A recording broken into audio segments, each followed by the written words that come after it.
आज हम रिकॉर्ड करने जा रहे हैं कैश फ्लो स्टेटमेंट का प्रोबेबली 5th क्लास। हम लोगों का बिल्डिंग ब्लॉक चल रहा है, तो बिल्डिंग ब्लॉक के ऊपर ही काम चलेगा। अभी बिल्डिंग ब्लॉक में मैंने फर्स्ट बिल्डिंग ब्लॉक में डिप्रिशिएबल एसेट के ऊपर काम किया। सेकंड बिल्डिंग ब्लॉक में मैंने 3 चीज़ का काम किया: non depreciable asset land, intangible asset goodwill, and other assets, other current asset, that is fictitious asset, like preliminary expenses, like underwriting commissions, discount on issue expenses. So we have dealt to a great extent, rather to a large extent relating to that assets. Now we are moving towards our next area, towards the non-current investments. So what is a non-current investment? That is, we are invest certain sum of money by using the excess fund. Now, what is the treatment? What accounting they have actually done? Come to illustration number 1.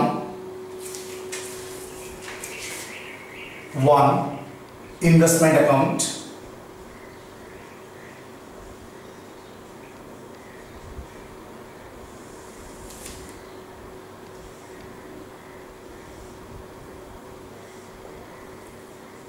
Opening balance,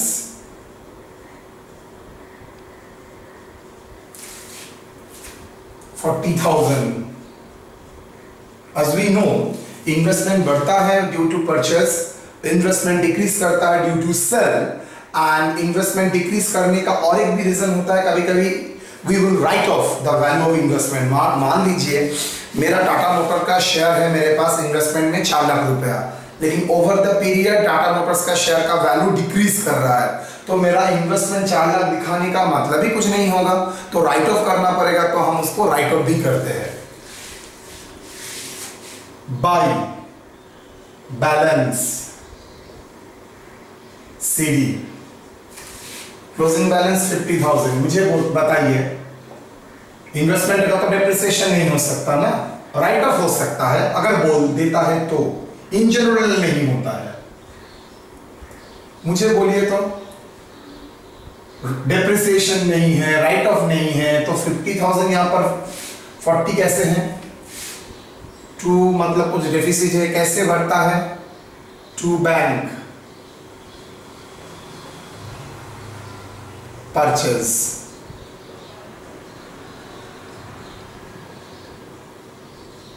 bank को मैंने क्या कहा, जैसे ही bank लिखोगे box कर दो, हो गया, that is bank.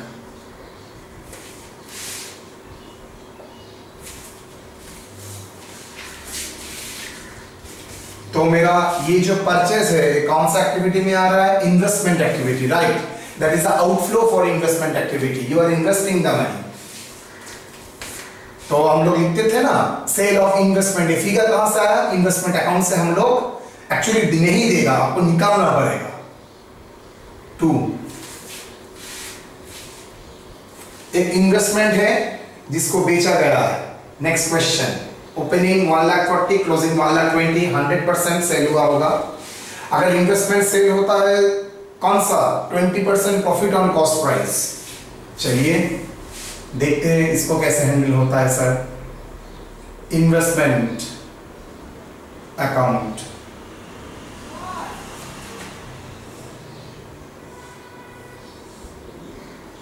To balance brought down, opening balance how much? 1,40,000. buy balance CD,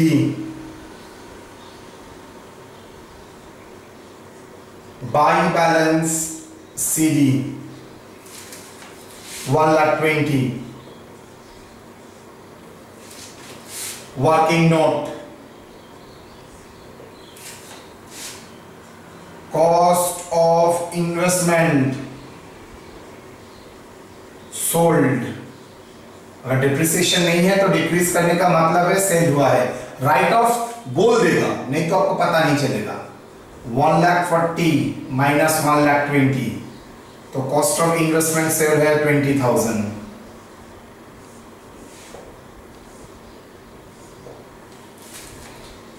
कितने में बेचा है at profit? 20% on cost, 20% on selling price भी बोलता, तो 20/100 के जगह 20/120 होता, 4,000. That is selling price of investment.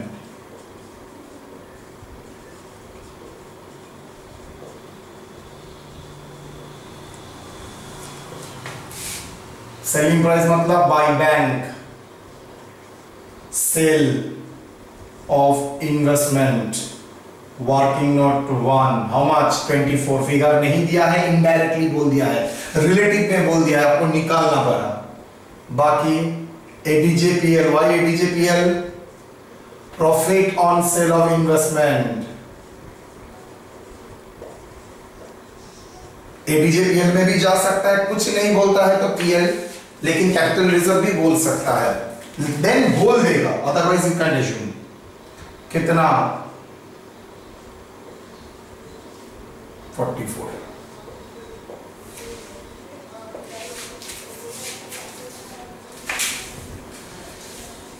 Opening balance 1,40,000, closing balance 1,20,000, तो डिक्रीज हुआ है 20. क्यों डिक्रीज हुआ? सर प्रॉफिट हुआ, तो प्रॉफिट मतलब 20,000 के प्लस ऐड किया 40, 24,000 सेलिंग प्राइस है, तो प्रॉफिट नेचुरली, ये अगर सेलिंग प्राइस में प्रॉफिट में है तो इसका कॉरस्पॉन्डिंग प्रॉफिट आपको कैंसिल करने के लिए डेबिट साइड में टू प्रॉफिट लिखना पड़ेगा. जर्नल, अच्छा, bank account debit 24 to investment, investment का जो प्राइस है वही प्राइस से उसको क्रेडिट करना पड़ेगा 20, बाकी to profit on sale 4,000. I think clear, ठीक है. वाह, आपको जर्नल नहीं करना पड़ेगा, एक्चुअली पहली बार देख रहे हो, इसके बाद ही आएगा तो आपको समझ में आ जाएगा, ओ हम लोग तो ये करके किए थे. जर्नल नहीं देना पड़ेगा आपको, ये account open as a working करना पड़ेगा. इसलिए देख रहे हो ना, मैं डेट नहीं दे रहा हूं because they are all my part of workings. वहां से मैं फिगर निकाल रहा हूं. क्या फिगर? कितना सर बैंक का फिगर है, कितना मेरा ADJPL है.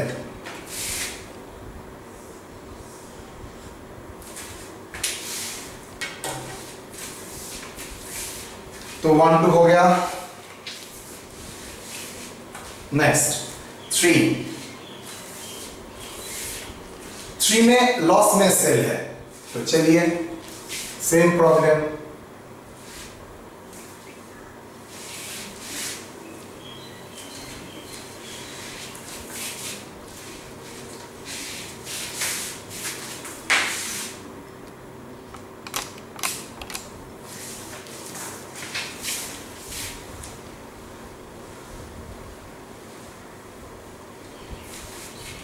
सेम टाइप का प्रॉब्लम, लेकिन वो प्रॉफिट में था, ये लॉस में. इन्वेस्टमेंट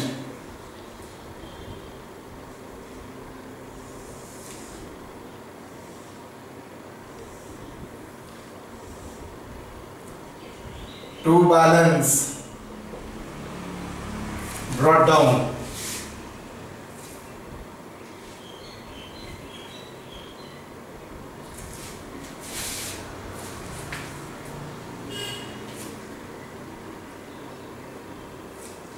$40,000.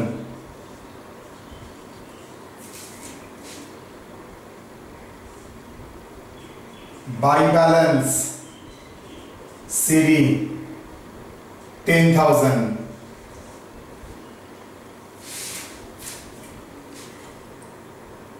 सेल हुआ है लेकिन सेलिंग प्राइस नहीं बोला है. Calculate working note regarding calculation of selling price.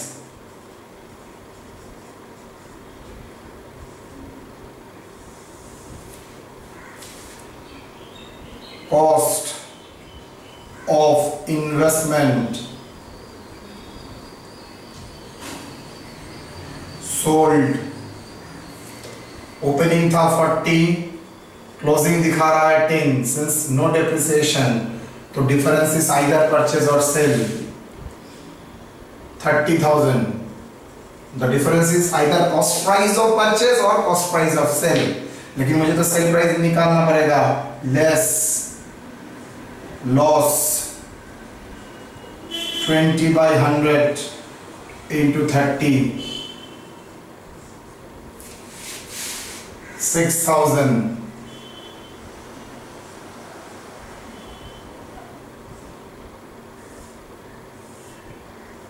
$24,000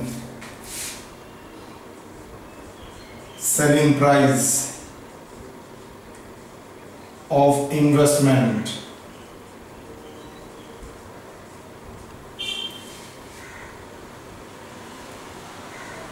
Buy bank sells working note 1 24, buy ADJPL account, loss on sale 6,000,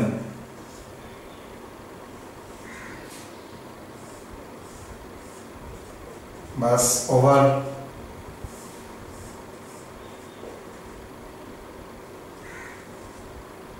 balancing figure, bank को बॉक्स करो और लॉस ऑन सेल को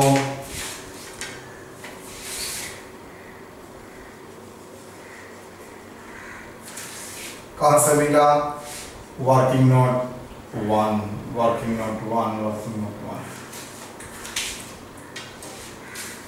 मतलब यहाँ पर सेलिंग प्राइस डायरेक्टली नहीं बोला है, आपको निकालना पड़ेगा, इसलिए आपने निकाला उसको।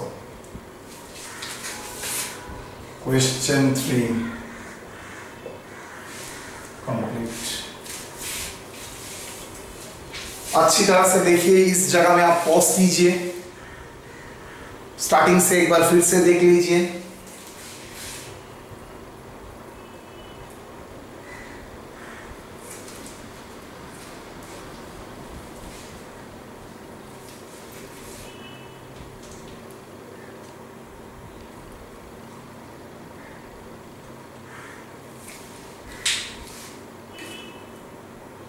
Number 4,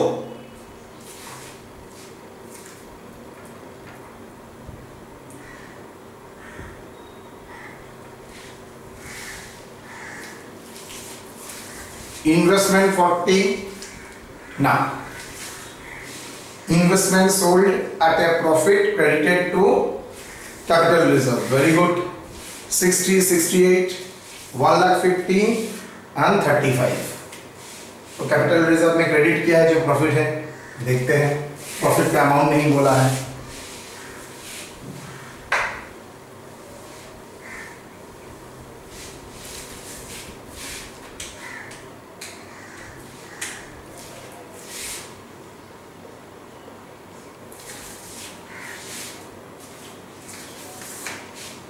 capital reserve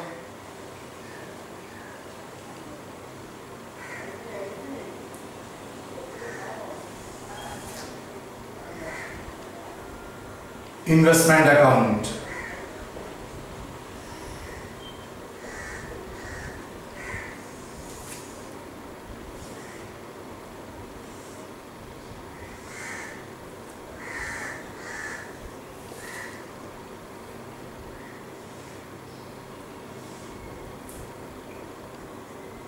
by balance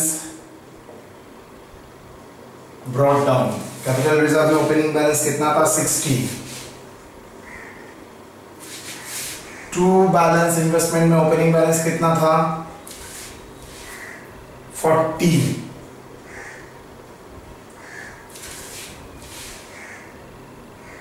नहीं, 1,50,000।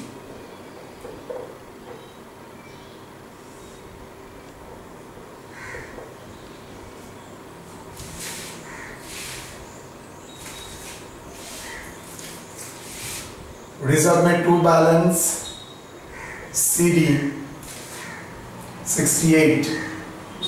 हाउ, कैसे आया 68? By investment account, profit on cell. यहां पर परसेंटेज नहीं बोला है, डिफरेंस जो है वही फिगर आ जाएगा, बैलेंसिंग फिगर। समझ में आया? ओपनिंग 60, क्लोजिंग 68 और बोल दिया है profit from sale of investment credit हुआ है कैपिटल रिजर्व में, तो कितना अमाउंट निकल गया? Balancing figure 8000। Investment,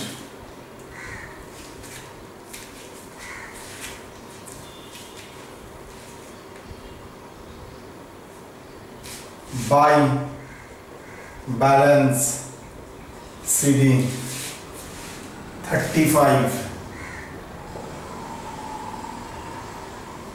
by bank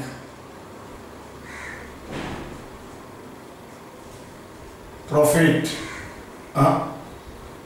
cell of investment. Profit हुआ तो बोल भी दिया है कैपिटल रिजर्व में जाएगा।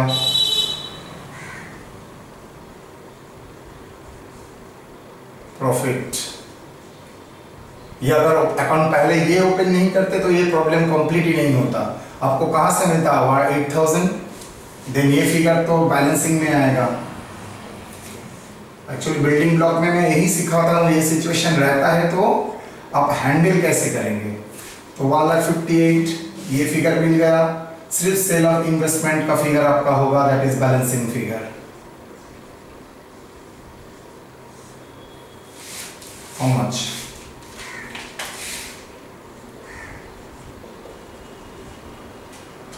158,000 माइनस 35,000, तो बेच के मुझे आया था 1,23,000,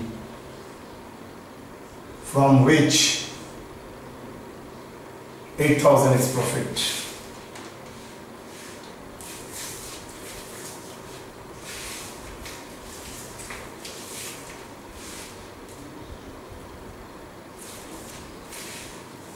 Done. तो पहले कैपिटल रिजर्व से प्रॉफिट निकाले नॉर्मली, बाकी पहले जो प्रॉब्लम में प्रॉफिट का परसेंटेज, लॉस का परसेंटेज बोल दिया है। यहाँ पर प्रॉफिट और लॉस का परसेंटेज नहीं बोला, आपको करना पड़ा कैपिटल रिजर्व से। Next 5,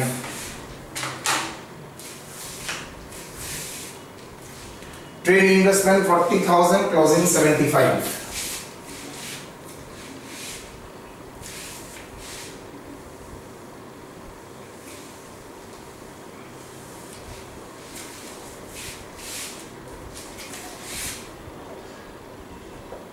investment,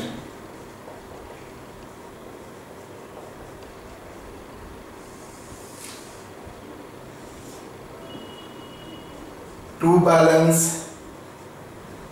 brought forward 40, by balance CD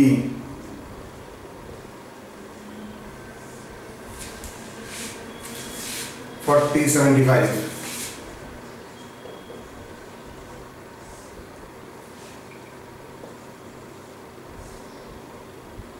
by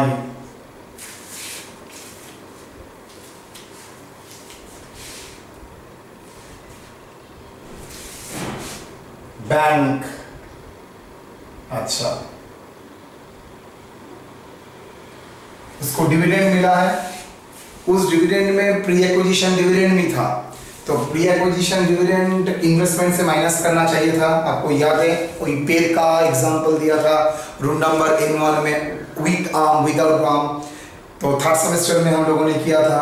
that is pre acquisition dividend बंदे को मिला है, मतलब जो डिविडेंड मिला है उसमें कुछ पार्ट कैपिटल पार्ट कुछ दिन पहले ही आप लोगों ने होल्डिंग सब्सिडियरी में किया था। तो प्री एक्विजिशन डिविडेंड कहाँ से माइनस होता है? होल्डिंग सब्सिडियरी, याद करो, इन्वेस्टमेंट से माइनस होता है। बंदे ने क्या किया, पूरा ही पीएल में डाल दिया है। देखिए एक चीज पहले याद रखिए, आपका रेक्टिफिकेशन करना यहाँ पर आपका रिस्पॉन्सिबिलिटी नहीं है। मतलब उसने कुछ गलती किया है तो आप उसको रेक्टिफाई मत कीजिए, जो हाल में है उसी हाल में आप फिगर कैलकुलेट करें। वो गलत भी हो सकता है, तो ये रेक्टिफाइफिकेशन करना आपका काम नहीं है अनटिल अनलेस वो आपका कैश फ्लो को इफेक्ट करता है। तो ये है मेरा कैश फ्लो को कुछ इफेक्ट नहीं करेगा, तो मैं इसको हाथ भी नहीं लगाऊंगा। याद रखना, रेक्टिफिकेशन अगर कैश फ्लो को इफेक्ट करता है तो 100% कीजिए, रेक्टिफिकेशन अगर आपका कैश फ्लो को इफेक्ट नहीं करता है तो मत कीजिए। तो बाई होना चाहिए था by bank pre acquisition dividend 1500, लेकिन उसने तो किया ही नहीं, तो मैं उसको रेक्टिफाई नहीं करूंगा। उसने नहीं किया है तो मैं भी नहीं करूंगा, मैं तो उसका ही अकाउंट्स प्रिपेयर करके देख रहा हूं कहां का इनफ्लो आउटफ्लो है। So to bank account investment purchased 35 balancing figure. Logically by bank बोल के होना चाहिए था प्री एक्विजिशन डिविडेंड, लेकिन फिगर तो किया ही नहीं उसने, नॉट रिकॉर्डेड है तो मैं भी नॉट रिकॉर्ड करके रखूंगा। No need to rectification. Exam में कैसा लिखोगे? एकदम नहीं, मैं तुम लोगों को समझाने के लिए बस दिखाया। ओके, होना चाहिए था प्री एक्विजिशन डिविडेंड यहाँ पर 1500, लेकिन ये तो किया नहीं, तो हम लोग भी नहीं करेंगे। अगर वो लोग करता तो हम लोग करते। एक नोट लिख लीजिए,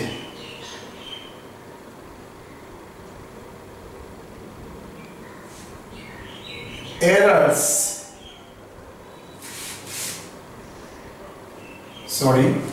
notes on treatment of accounting errors।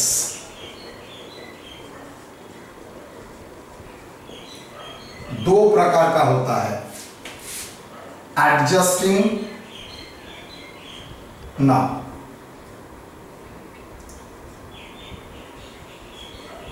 impact on cash flow,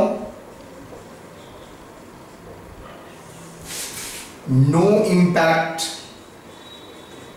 on cash flow।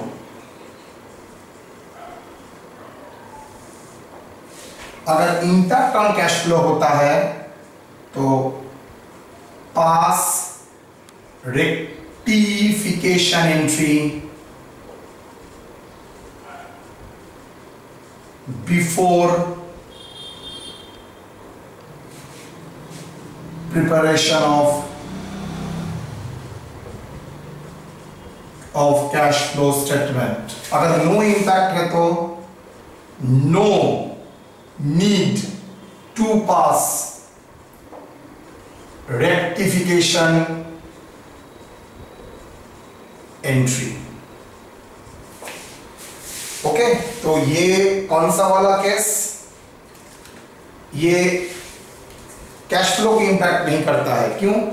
जैसे डिविडेंड मिलता है, डिविडेंड तो करेक्टली बैंक अकाउंट में डेबिट कर दिया था, लेकिन गलती से कॉरस्पॉन्डिंग अकाउंट गलत किया है, तो डिविडेंड में कोई प्रॉब्लम नहीं हुआ है, बैंक अकाउंट डेबिट ही हुआ था। लेकिन हाँ, पीएल के जगह वो इन्वेस्टमेंट के जगह 1500 पीएल में डाल दिया है। डन।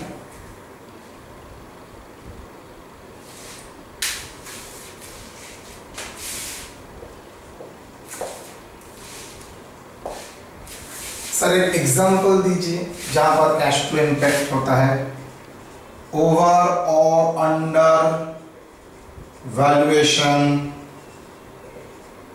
ऑफ स्टॉक करेंगे हम लोग, बिल्डिंग ब्लॉक नहीं करेंगे आज नहीं।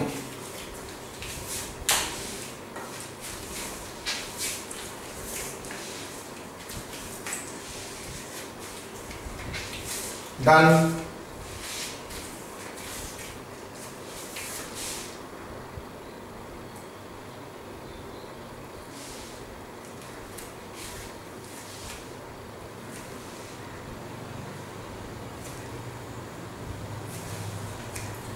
Question number 6.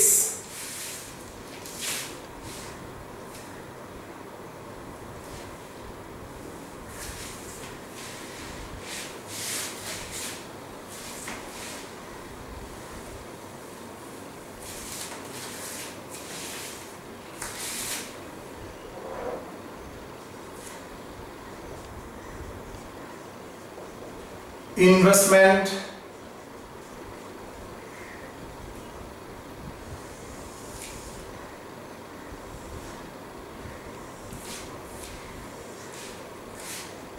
to balance brought down 5,07,000.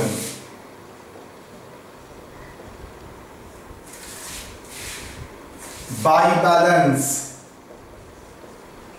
CD 3,93,250. Dividend receive 5,000, 1,500 pre acquisition dividend था.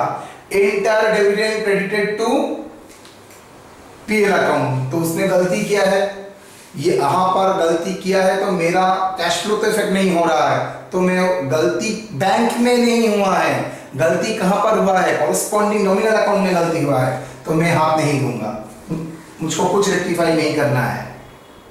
Investment was sold 1,17,000. अच्छा, ओके. एक इन्वेस्टमेंट बेचा भी है 1,70,000 में, जिसका कॉस्ट 97,500. मतलब यहां पर सेल प्रोसीड बोल दिया है. By bank sales 1,17,000.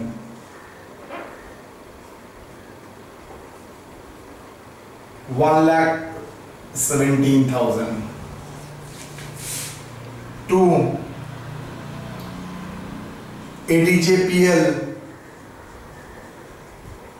Profit on sale of investment कितना? 1,17,000 में बेचा है, जिसका cost 97,000. Am I correct? Yes sir, 97,500. That is 19,500. Done. 1,17,000 में बेचा है, जिसका कॉस्ट था 97,500. तो ये कॉरस्पॉन्डिंग प्रॉफिट है. तो मतलब 1,17,000 जो फिगर है, तो प्रॉफिट इंक्लूड है. अगर प्रॉफिट इंक्लूड है, उसको तो कैंसिल करना पड़ेगा, बिकॉज ये फिगर तो मुझे कॉस्ट में मेंटेन करना पड़ता है, और ये फिगर तो सेलिंग प्राइस में हो गया था. तो सेलिंग प्राइस से प्रॉफिट को लेस करेंगे. अगर ये बिलो होता तो सेलिंग प्राइस से में प्रॉफिट लॉस को ऐड करते. अल्टीमेटली याद रखना, इसको मुझे एट कॉस्ट में ही दिखाना है.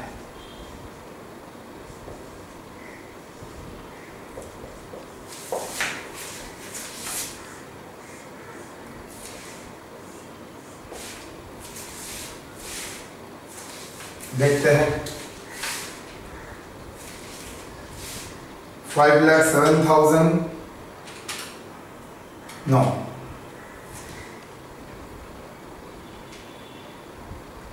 3,93,250 प्लस 1,17,000.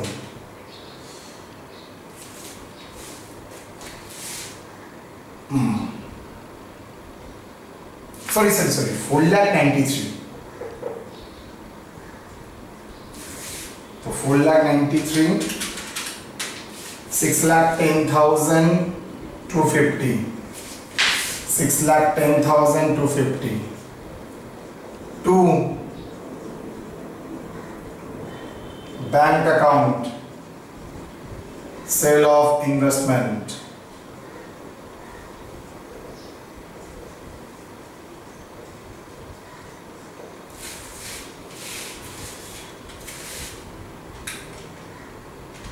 सेल क्यों?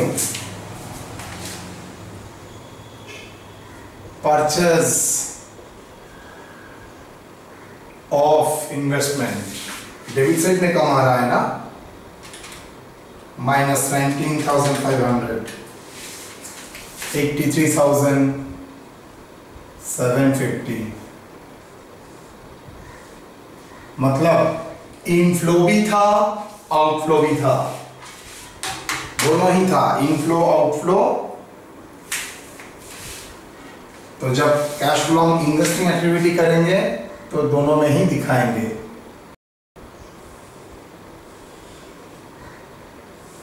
एडीजेपीएल में 19,500 प्रॉफिट था। डन। ओपनिंग बैलेंस था, ये सेल कॉरस्पॉन्डिंग प्रॉफिट कैंसिल हो गया, क्लोजिंग फिगर ये बोल दिया था, तब भी टैली नहीं कर रहा था, तो देखा डेबिट साइड में डेफिसिट मतलब बैंक।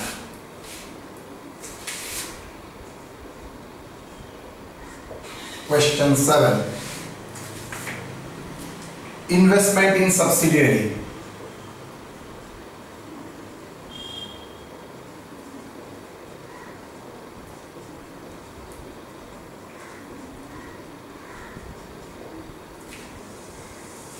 होल्डिंग कंपनी किए हैं तो प्रॉब्लम और नहीं होना चाहिए। 2, balance brought down 4 lakh, by balance CD 3,50,000। क्यों सेल हुआ है, देखते हैं, कुछ लिखा है इंफॉर्मेशन में।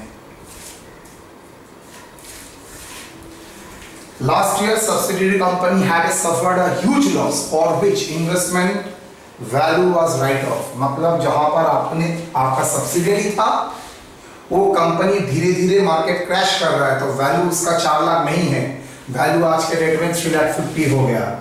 तो बाई कहां पर डालेंगे, ये loss ADJPL account, that is investment. Depreciation नहीं होता है, रिटर्न ऑफ तो हो सकता है, रिटर्न OFF, बैलेंसिंग फिगर 50,000।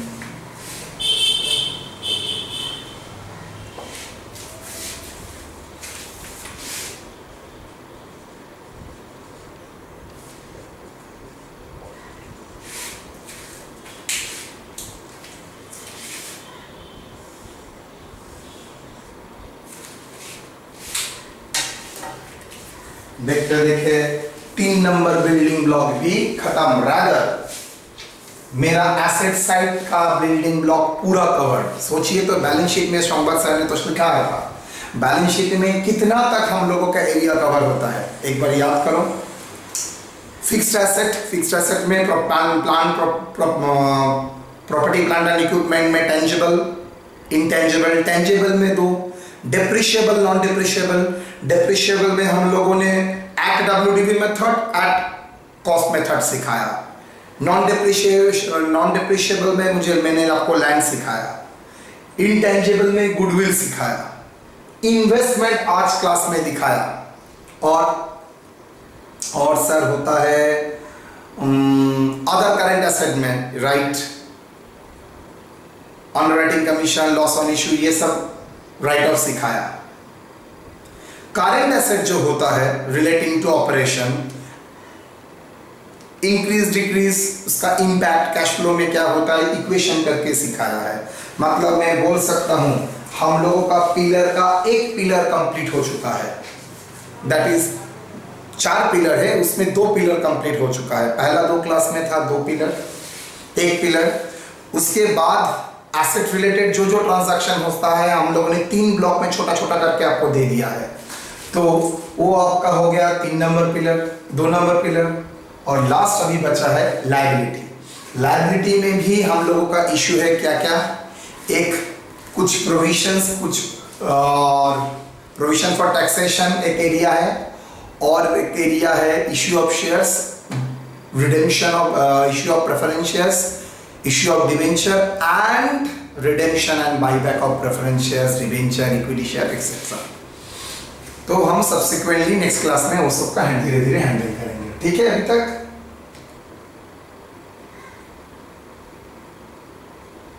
चलिए क्लास खत्म।